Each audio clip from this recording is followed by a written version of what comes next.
ఓం గం గణపతయ నమః శ్రీమాత్రే నమః. అయితే ఈ వీడియో చాలా ప్రత్యేకమైన వీడియో అండి. చాలా మీ జీవితానికి ఉపయోగపడేటటువంటి వీడియో. ఒక చిన్న కేస్ స్టడీని మీకు ఎగ్జాంపుల్గా తీసుకొని మీకు చాలా మంచి విషయాలు చెప్పబోతున్నాను.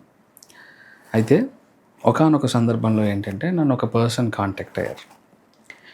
దానికి ముందు అతను ఎలా ఉండేవాడు, ఒక దశ ఏదైతే ఉందో అది ప్రారంభమైనప్పటి నుంచి ఆయన లైఫ్ ఎలా అయిపోయింది ఏంటనేటువంటి అంశాలు. ఒక దశ ప్రారంభం ముందు ఆయన ఒకలా ఉన్నాడు. ఒక మహర్దశ ప్రారంభం అయిన తర్వాత నుంచి ఆయన జీవితం మొత్తం ఇబ్బందికరంగా మారిపోయింది. ఏంటనే అంశాలన్నీ మీకు ఈ వీడియోలో చెప్తాను.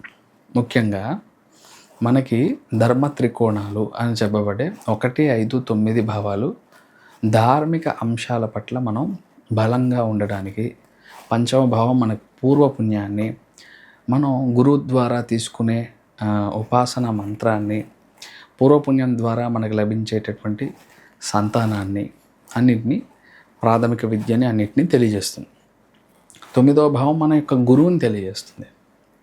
9వ భావం మనకి గురువు, ప్రాథమిక గురువు మనకి తండ్రే కదా, నాన్న స్థానం, అది తండ్రి గారి స్థానం అనమాట. 9వ ఇల్లు 9వ ఇల్లు నాన్నగారిని అలాగే గురువుని తెలియజేస్తుంది. అలాగే భాగ్యస్థానము మన యొక్క భాగ్యాన్ని తెలియజేస్తుంది. మరి 1వ భావం ఏంటండి అంటే మీరు, మీ యొక్క శరీరము, మీ యొక్క ఆలోచన, మీ యొక్క తత్వము, మీ వర్ణము, ప్రతి ఒక్క అంశాన్ని 1వ భావం తెలియజేస్తుంది. వీటినే ధర్మ త్రికోణాలు అంటారు జ్యోతిష్య శాస్త్రంలో. 1, 5, 9 భావాలు. ఈ ధర్మ త్రికోణంలో ఉండే ప్లానెట్స్ ఎప్పుడు మనం ధార్మిక విషయాల పట్ల మమకారాన్ని అండ్ ఆ విషయాలు చేసుకుంటూ మనం భాగ్యోదయం వైపు, 9వ భావం రిలేటెడ్ పనులు చేస్తుంటే భాగ్యము అనేటటువంటిది వస్తుంది. భాగ్యోదయం అయిందంటే మనం జీవితంలో ఉన్నత పదంగా వెళ్ళడానికి ఉపయోగపడుతుంది. అయితే కొన్ని సందర్భాల్లో మనకు మంచి జరగాల్సిన విషయాలు, మంచి పట్ల ఒక దురుద్దేశం వచ్చి, దైవం పట్ల ఒక సరైన ఆలోచన లేకుండా, మంచి ఆలోచన లేకుండా, నాకేం చేశాడు దేవుడు, నాకు భగవంతుడి వల్ల ఏం వచ్చింది లాభం అనే ఆలోచన ధోరణి మనకి కలిగి భగవంతుడికి మనం దూరం అవుతాం. చిన్న ఎగ్జాంపుల్ ఏంటంటే, ఇందులో ఒక కేస్ స్టడీకి సంబంధించిన ఒక చిన్న ఎగ్జాంపుల్ చెప్తున్నాను. ఒక అబ్బాయి ఉన్నాడు. ఆ అబ్బాయికి కొన్నేళ్ళు చాలా అద్భుతంగా నడిచింది దశ. చాలా చక్కగా ఉన్నాడు. ఆధ్యాత్మికంగా అన్ని విషయాల్లో చాలా అద్భుతంగా ఉండేవాడు. అష్టమంలో రాహు ఉండి నీచపడిన రాహు యొక్క దశ స్టార్ట్ అయింది. అష్టమంలో రాహు ఉండి నీచపడ్డాడు. నీచబడినటువంటి రాహుదశ స్టార్ట్ అయింది. ఎప్పుడైతే ఆ నీచబడినటువంటి రాహుదశ, దాంతోపాటు కొన్ని ఇంకా పాపగ్రహ సంబంధం వచ్చి ఉండేసరికి, పాపగ్రహాలు ఇప్పుడు కూడా మనకి ఛాలెంజెస్ ఇన్ లైఫ్, ట్రాన్స్ఫర్మేషన్. 8వ ఇల్లు ఎప్పుడు ట్రాన్స్ఫర్మేషన్ అంటే చచ్చి బతికే స్థితి అనమాట.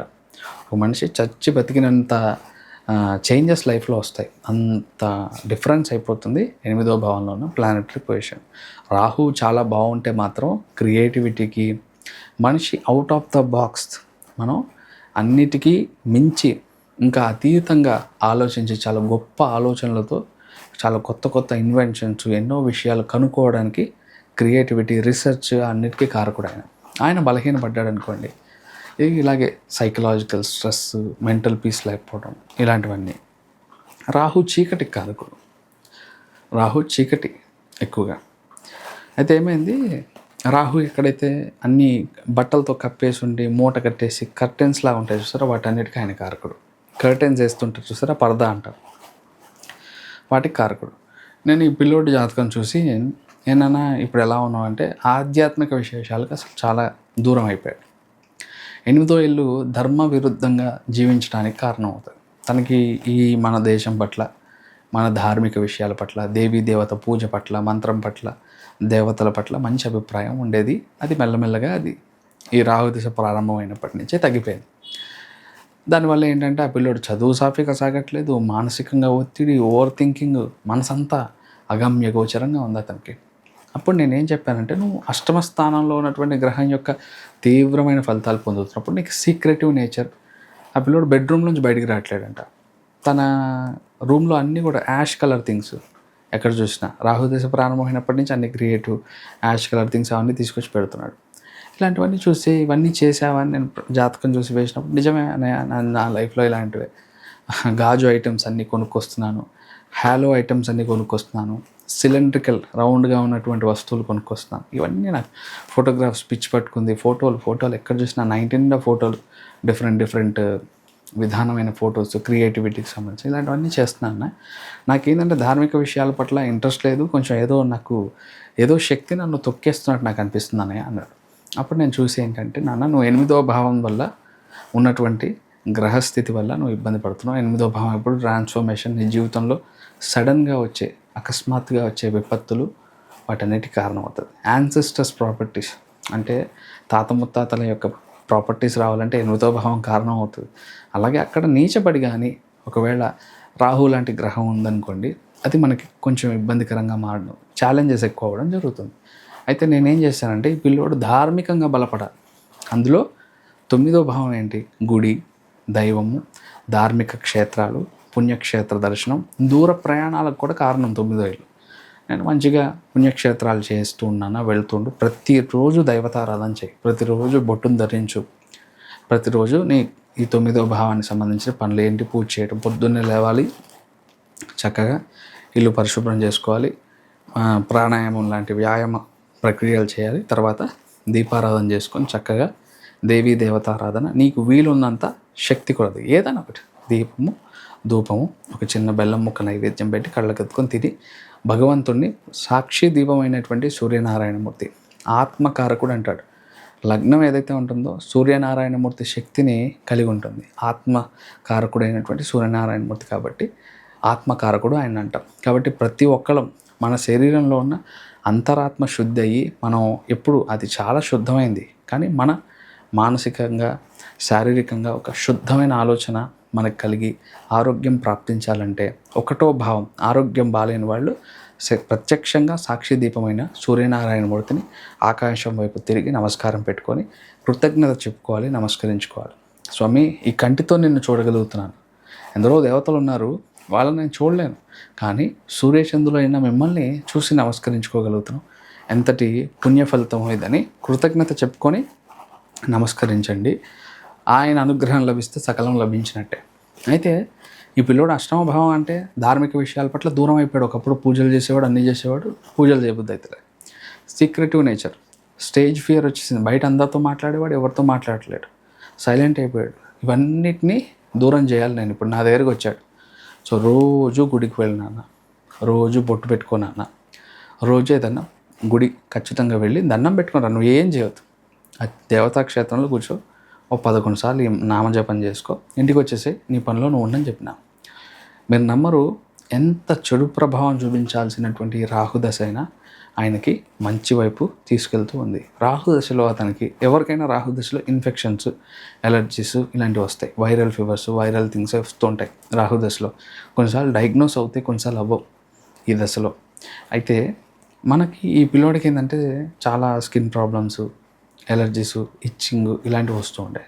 సో దీన్ని కూడా చెప్పాను నేను, నువ్వు ఆధ్యాత్మికంగా చేసుకుంటూ మందులు ఇలాంటివి తెచ్చుకొని వాడుకోనన్నా మంచి, ఎప్పుడైతే ఈ పరిహారాలు చేసుకుంటూ మంచి డాక్టర్ని నువ్వు పొందగలుగుతావు, దేవుడి దగ్గర మంచి డాక్టర్ని తారసపడతాను, నువ్వు చేసుకుంటూ మంచి డాక్టర్ని కన్సల్ట్ అవ్వని చెప్పాను. అలాగే మంచి వైద్యులు కనపడటం, చాలా సులువుగా హెల్త్ ప్రాబ్లం నుంచి బయటపడడానికి వాళ్ళు మార్గం ఆ పిల్లోడు చూపించడం జరిగింది. సో మనకి 1, 5, 9 భావాలు. 1వ భావం మీ యొక్క ఆత్మని, మీ శరీరాన్ని తెలియజేస్తుంది, మిమ్మల్ని తెలియజేస్తుంది.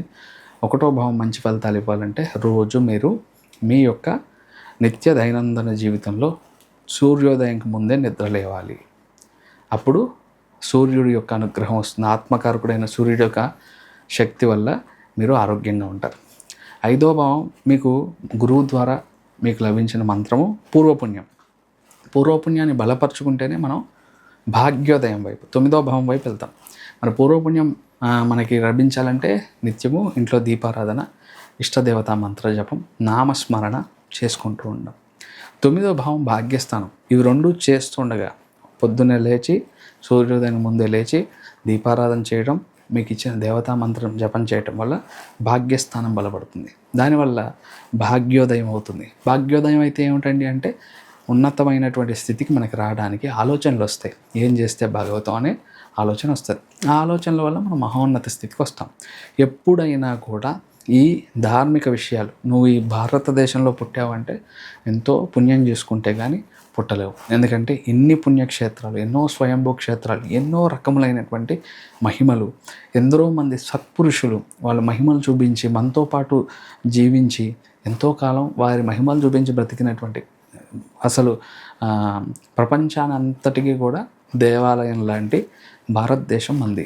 ఎంతో మంచి పేరు గల ఎంతో ఆధ్యాత్మిక దేశమైనటువంటి మన భారతదేశానికి వివిధ దేశాల నుంచి వచ్చి వాళ్ళు మారి మన ధర్మం పట్ల ఇష్టాన్ని పొంది వాళ్ళు మనం అన్నీ పాటించి వాళ్ళు వృద్ధిలోకి వస్తున్నారు. అటువంటిది మనకి నిత్యం పొద్దున్నే లేచి దేవతారాధన చేసుకోవడం కానీ, దేవతా మంత్రజపం చేసుకోవడం కానీ, క్షేత్ర దర్శనం రోజు ఒక గుడి, మనం ఒక గుడి అనుకోవటం ఇంటి దగ్గరలోన ఏదైనా ఎక్కడికో వెళ్ళిపోక్కర్లే, ఇంటి దగ్గరలో ఉన్న గుడికి వెళ్ళి ఒక దండం పెట్టుకొని మీరు నమస్కారం చేసుకొని మీ నిత్య జీవితం ప్రారంభిస్తూ ఉండండి. ప్రతిరోజు మీ జీవితంలో భాగ్యోదయం కలుగుతుంది.